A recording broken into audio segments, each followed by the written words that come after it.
Hai, Assalamualaikum warahmatullahi wabarakatuh.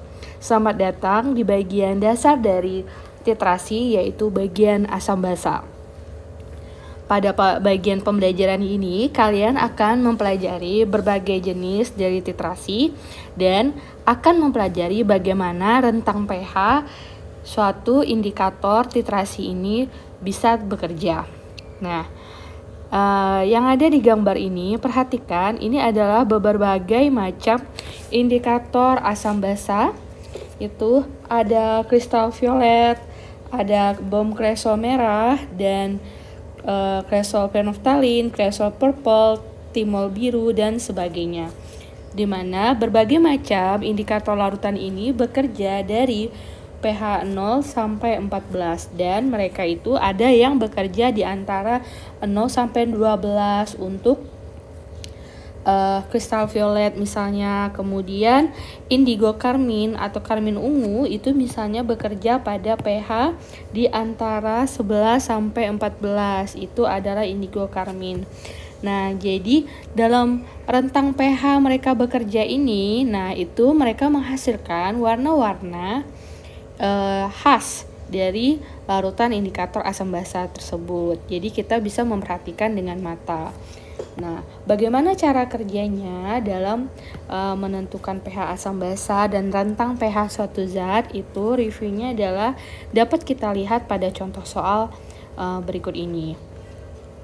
Berikut ini hasil uji dua jenis air limbah dengan beberapa indikator sebagai berikut. Ada lakmus, ada metil merah, brom timol biru, dan phenolphthalein. Di sini, masing-masing indikator ini bekerja pada trayek pH atau rentang pH. Lakmus itu bekerja pada 4,58,3, metil merah 4,26,2, brom timol biru 6, dan 7,68,3. Nah, saat membaca data seperti ini, misal contoh ya, saya mengambil contoh metil merah. Cara membaca pH-nya seperti ini. Saya menggunakan contoh metil merah.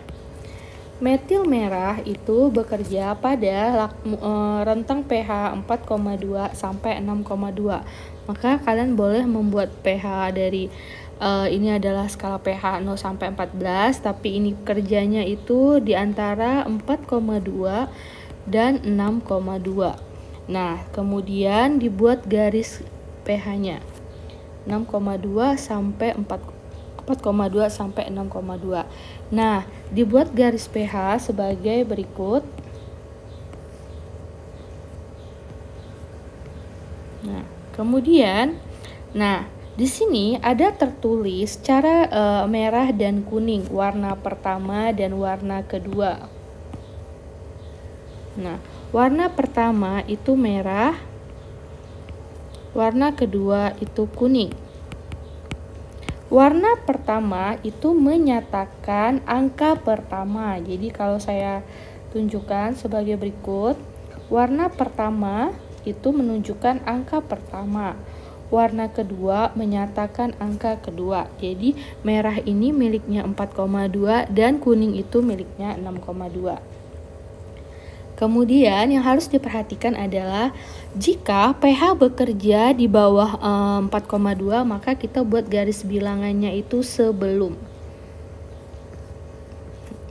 Nah, apabila dia bekerja di atas 6,2, maka garisnya sesudah. Seperti ini.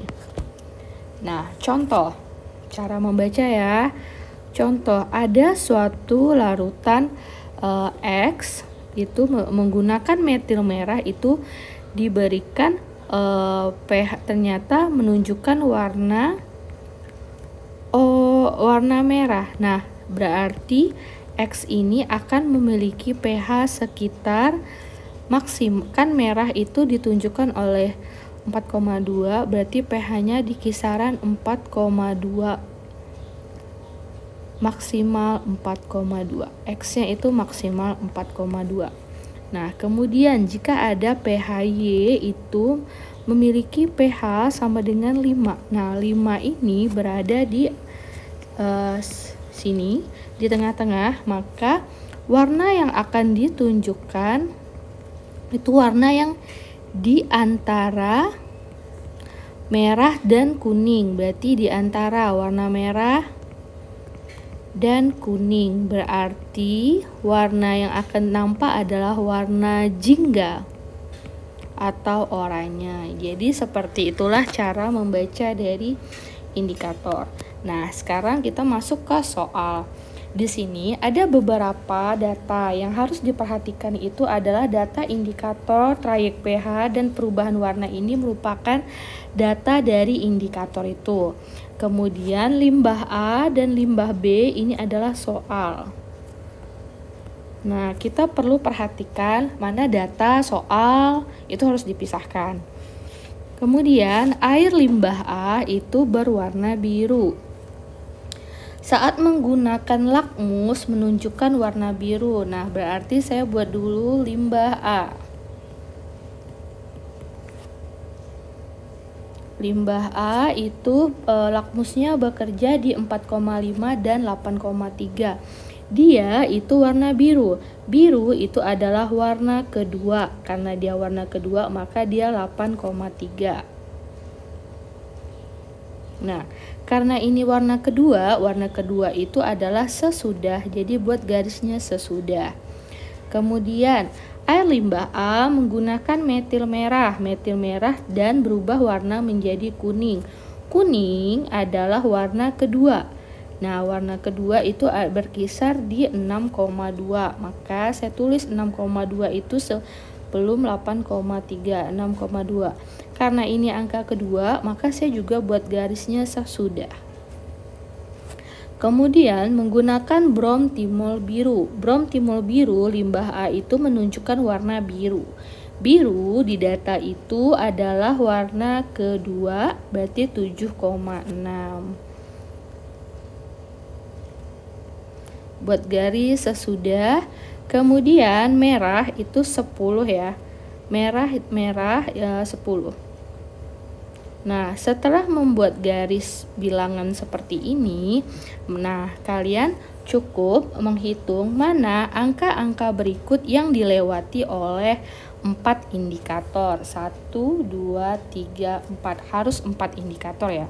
Sekarang saya cek 6,2. Itu cuman 1 indikator yang lewat, berarti bukan.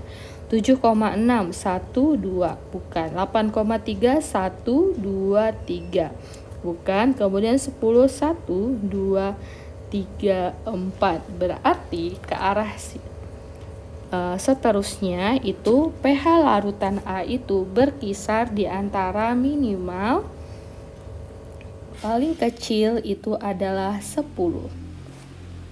Nah, kemudian bagaimana dengan limbah B? Nah, limbah B itu, nah bagaimana dengan limbah B? Begitu juga dengan limbah B, saya hapus lagi supaya lebih. Nah, bagaimana dengan limbah B? Nah, pada limbah B saya akan mengerjakan dan saya hapus ya limbah B. Limbah B saat menggunakan lakmus dia berwarna merah. Berarti saya buat garis dulu. 4 merah itu merupakan warna trayek pertama, berarti 4,5. Karena ini angka pertama, maka garis bilangannya itu sebelum. Kemudian saat menggunakan limbah B merah, pas dilihat datanya itu adalah warna pertama dan angka pertama, berarti 4,2 ya. Nah, karena ini angka pertama, maka sebelum juga. Kemudian saat menggunakan limbah B, saat menggunakan brom timol biru, dia berwarna kuning. Kuning merupakan data warna pertama, berarti angka pertama 6 ya. 6 itu sesudah 4,5. Sebelum juga ya. Kemudian di sini tak berwarna atau tak berwarna itu merupakan warna pertama, berarti angka pertama 8,3. Nah, Setelah itu mari kita cek mana garis angka ini yang dilewati oleh 4 indikator. 4,2 itu 1, 2, 3, 4. Berarti ini jawabannya. Ini 1, 2, 3 bukan 1, 2 bukan. Salah. Berarti limbah B juga bekerja di saat pH-nya itu berarti di sebelah sini ya pH-nya. Berarti limbah B bekerja dengan pH-nya adalah maksimal 4,2. Jadi jawabannya adalah minimal 10 dan maksimal 4,2. Jawabannya adalah E. Nah, sekian pembahasan tentang indikator asam basa dan bagaimana cara kerja rentang pH-nya. Semoga kalian bisa pahami ya untuk dasar-dasar untuk bab selanjutnya.